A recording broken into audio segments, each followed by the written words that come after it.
नमस्कार साथियों, आज एक उम्दा टॉपिक, अलग ही टॉपिक है जिसको आप कुछ कमेंट करके बताना कि इसमें सच्चाई क्या है। सेक्स वर्कर की जॉब एग्रीमेंट के बारे में बात करेंगे। जी हाँ, ये एक नया नियम लागू हुआ है। 100 प्लस देशों में ये काम चलता है, आप सबको पता होगा। इंडिया में भी ये सबसे ज्यादा सेक्स वर्कर है। डिटेल से यहाँ पे हम बात करेंगे, सबूत में दिखाऊंगा। एक देश ने कुछ अलग से जो इसके लिए एग्रीमेंट बना दिया कि ये जॉब है, ये सुविधाएं आपको मिलेंगी। जैसे सेम आप विदेशों में जॉब करते हैं ना, तो आपका एक एग्रीमेंट होता है, तो सेम इनका भी एग्रीमेंट होता है। 100 से ज्यादा ऐसे देश हैं जहां पे वेश्यावृत्ति सेक्स वर्कर को मान्यता दी गई है। भारत में कितने वर्कर हैं, अलग अलग देशों में कितने सेक्स वर्कर हैं, डिटेल्स इसमें आप जानेंगे। कौन से देशों में इस पे बैन है, विस्तार से जानिएगा। वीडियो देखने के बाद आप क्या सोचते हैं कमेंट करके जरूर बताइएगा। देख सकते हैं, पहले तो सेक्स वर्कर को अधिकार देने वाला पहला देश बना बेल्जियम। ठीक है जी, यानी आप बीमार होने पे भी छुट्टी मिलेगी, अगर इनको बच्चा पैदा होता है तो भी इनको छुट्टी मिलेगी, पेंशन भी मिलेगी, कॉन्ट्रैक्ट यानी अग्रीमेंट पे काम कर सकेंगे। न्यूज है 2/12/2024 की, नई लेटेस्ट न्यूज है। तो आपको ये बात तो पता लग गया होगा भैया, ब्राजील में ये एक अधिकार दिया गया है सबको कि भैया अगर आप सेक्स वर्कर इसमें हैं, लड़कियां हैं, तो इनको क्या क्या फैसिलिटी सरकार की तरफ से दी जाएगी। इस पे थोड़ा पहले नजर डाल लेते हैं कि देख सकते हैं भारत में के अलावा और दुनिया में कितने जो सेक्स वर्कर हैं। दुनिया भर में लगभग 4 करोड़ 2 लाख सेक्स वर्कर हैं अलग अलग देशों में, जिसमें नाइजीरिया में लगभग 4,10,000 हैं, भारत में लगभग 6.5 लाख सेक्स वर्कर हैं, मेक्सिको में लगभग 2.5 लाख सेक्स वर्कर हैं, ब्राजील में भाई साहब सबसे ज्यादा हैं, 14 लाख सेक्स वर्कर हैं, इंडोनेशिया में 2,26,000 हैं, और एक अनुमान के मुताबिक भारत में 30 लाख से 1 करोड़ के करीब हैं जो सेक्स वर्कर हैं, जो पैसा लेके अपना जिस्म बेचती है। सरकार इनको मान्यता देती है, जिसको अपनी भाषा में कोठा बोला जाता है। जैसे दिल्ली में रेड लाइट एरिया प्रसिद्ध है, आप सबको पता होगा। लेकिन यार देखिए, ये इनका बिजनेस है, पैसा लेके कम से कम धोखा तो नहीं देती आज के टाइम में। आपने देखा होगा भाई साहब, मैं तो देखता रहता हूँ, पहले अगले के पैसे दोस्ती कर लो, पैसे खा जाओ, बर्बाद कर दो, फिर अगले के ऊपर मुकदमा लगवा दो। उससे तो ये 100 गुना ज्यादा बेटर है आज के सोशल मीडिया के जमाने को देखते हुए। आप क्या सोचते हैं इसके बारे में कमेंट करके मुझे जरूर बताइएगा। भारत में लगभग एक आंकड़े के अनुसार, ये तो है गवर्नमेंट का आंकड़ा, जिसमें 6.5 लाख सेक्स वर्कर दिखाए गए हैं, लेकिन आप यकीन करिए भारत भाई साहब बहुत बड़ा कंट्री है। 30 लाख से 1 करोड़ के बीच में सेक्स वर्कर इंडिया में हो सकते हैं, है ना। जबकि ब्राजील छोटा सा देश है जिसमें 14 लाख सेक्स वर्कर है, क्योंकि यार ये यूरोप कंट्री है, तो यहाँ पे तो एकदम खुलापन है, कोई दिक्कत नहीं है। तो आपको पता है सेक्स वर्कर की जिंदगी लास्ट में बुढ़ापे की ओर जब वो जाते हैं तो इतनी ज्यादा खराब हो जाती है कि आप सोच नहीं सकते। समाज तो उनको वैल्यू नहीं करता, कोई इनको रखता नहीं है, बहुत सारी इनको प्रॉब्लम झेलने को पड़ती है। इनके आए दिन आप वीडियो वगैरह देखते होंगे, तो इनको देखते हुए ये गवर्नमेंट ने साफ साफ इनके लिए कुछ नियम कानून कायदे बनाए, तो इसको आप जान लेते हैं। देखो, 100 कंट्री की अगर बात करें तो 100 से ज्यादा ऐसे देश आपको मिलेंगे जहां पे लगभग में वेश्यावृत्ति वैध है, कहां पे इलीगल भी इसको माना गया है। देख सकते हैं, फ्रांस, अमेरिका समेत 12 देशों में सीमित तरीके से वेश्यावृत्ति वैध है, यानी यहाँ पे वेश्यावृत्ति कर सकते हैं। भारत, जर्मनी समेत कई देशों में वेश्यावृत्ति वैध है। भारत में भी आपको पता है लीगल है, इसके अलग से बाकायदा लाइसेंस लेना होता है, उनकी अलग से बिल्डिंग बनी होती है, वहां पे ये रहती हैं, वहां पे ये सेक्स वर्कर का अपना काम है जो कर सकती है ना।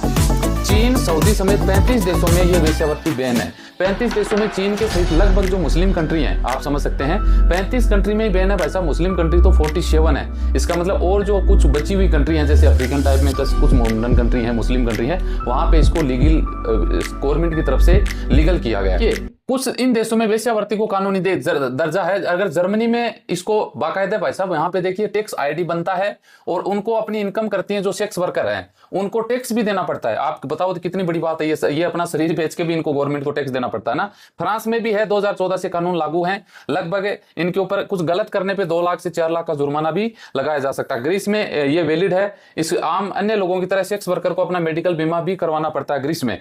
तुर्की में भी वैसा वेश्यावृत्ति कानून है बाकायदा, यहाँ पे खुद को पंजीकृत करना है, आईडी कार्ड इसका बाकायदा बनता है सेक्स वर्कर का। ब्रिटेन में भी सेक्स वर्कर के पास अधिकार हैं, सरकारी संगठन विरोध है, लेकिन फिर भी यहाँ पे सब कुछ यहाँ पे चल जाता है। स्पेन में भी अगर बात करें तो यहाँ पर भी बाकायदा वैलिड है। मेक्सिको और ब्राजील, यहाँ पर भी अनुमति है, और लेकिन सेक्स रैकेट नहीं चला सकते, बिजनेस किया जा सकता है इसका। न्यूजीलैंड और ऑस्ट्रेलिया में भी सेम कंडीशन है, नीदरलैंड में भी इसमें बाकायदा है, अमेरिका में भी ये चीज वैलिड है। यानी लगभग कंट्रीज में यार वेश्यावृत्ति सेक्स वर्कर तो कोई बड़ी बात नहीं है। जब भारत जैसे देश में भी जब लीगल है, 6.5 लाख तो सिर्फ गवर्नमेंट के आंकड़ों में है दर्ज, है ना। बाकी तो 30 लाख से 1 करोड़ की पॉपुलेशन ऐसी है जो वेश्यावृत्ति का काम करती है, अपना जिस्म देके पैसा कमाया जाता है। एक तरीके से देखा जाए तो ये गलत है, लेकिन अगर अपनी समाज की नजरों में, लेकिन दूसरे तरीके से देखा जाए तो वैसा पैसा दे रही है, बदले में आपको कुछ वो अपना जिस्म दे रही है ना। धोखाधड़ी तो नहीं करती ना आज के जमाने के अनुसार। बेल्जियम की सरकार ने इनके लिए कुछ 14 लाख के करीब वहां पे बताए हैं, तो उनको कुछ सुविधाएं दी गई हैं। सरकार ने एक नियम कानून बनाया है जिसमें देख सकते हैं सेक्स वर्कर के अधिकार इसमें जो बताए गए हैं उसकी अगर बात करें तो मैंने मेरी तरफ से लिखे है वो बातें बता रहा हूँ, मेरी लैंग्वेज में लिखी गई बातें हैं। बच्चों की छुट्टी, अगर बच्चों के मान लो इनकी ये भी भैया औलाद तो जन्मती है ना इनको, तो इनका तो कोई वैसे गवर्नमेंट की तरफ से ऐसा तो कोई फॉर्मूला है नहीं, प्रेग्नेंट हो गई तो इनको लोग निकाल देते हैं ना, तो लेकिन नहीं, अब नियम बना दिया, इनको बाकायदा छुट्टी मिलेगी, है ना, छुट्टी मैंडेटरी लीव का प्रोविजन रखा गया है गवर्नमेंट की तरफ से। इनको पेंशन भी दी जाएगी, है ना, और इनको बीमारी के बीमार हो जाने पे छुट्टी भी दी जाएगी, इनकी हेल्थ इंश्योरेंस बीमा भी की जाएगी, काम से इनकार कर सकती हैं। अब जो नियम बना है ना इसमें यह बताया गया है कि यहाँ की जो सेक्स वर्कर हैं, अगर मान लीजिए कोई इनके पास सेक्स करने के लिए कोई आता है तो उनको अगर कुछ असहज होता है, कुछ वो गलत करता है इनकी नजरों के हिसाब से, तो वो उनको इनकार की कर सकती हैं, फिर भी इनको जॉब से, और इनका जो स्पॉन्सर है वो जॉब से नहीं निकाल सकता, ये अधिकार में डाला गया है। आगे अगर बात करें तो देख सकते हैं जॉब से नहीं निकाले जा सकते, या कुछ भी कोई कारण ऐसा हो जाता है तो टर्मिनेट कर देते हैं ना कंपनी में, भैया जॉब से निकाल दिया, इनको नहीं निकाला जा सकता। जॉब आवर्स इनकी ड्यूटी तय की गई है, 8 घंटे का इनको काम करना है, 12 घंटे काम करना, वो इनका अग्रीमेंट होगा, ये नहीं कि 24 घंटे सिस्टम चालू रहे, ऐसा नहीं है। इनको एक जगह दी जाएगी, निश्चित जगह, जहां पे ये रह के अपना काम कर सकें। सिक्योरिटी और सेफ्टी इनको ये भी दिया जाएगा, सिक्योरिटी सिस्टम की इनको कोई दिक्कत नहीं हो, कोई परेशानी, जैसे लड़ाई झगड़ा मारना पीटना ऐसा कुछ होता है आपको पता है।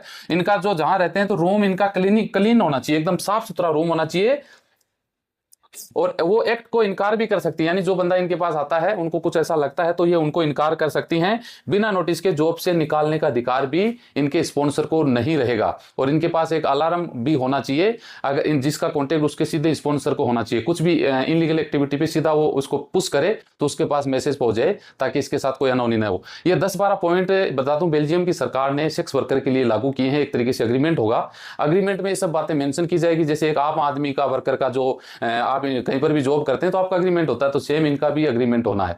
तो आप इसके बारे में क्या सोचते हैं, कमेंट करके जरूर बताइएगा।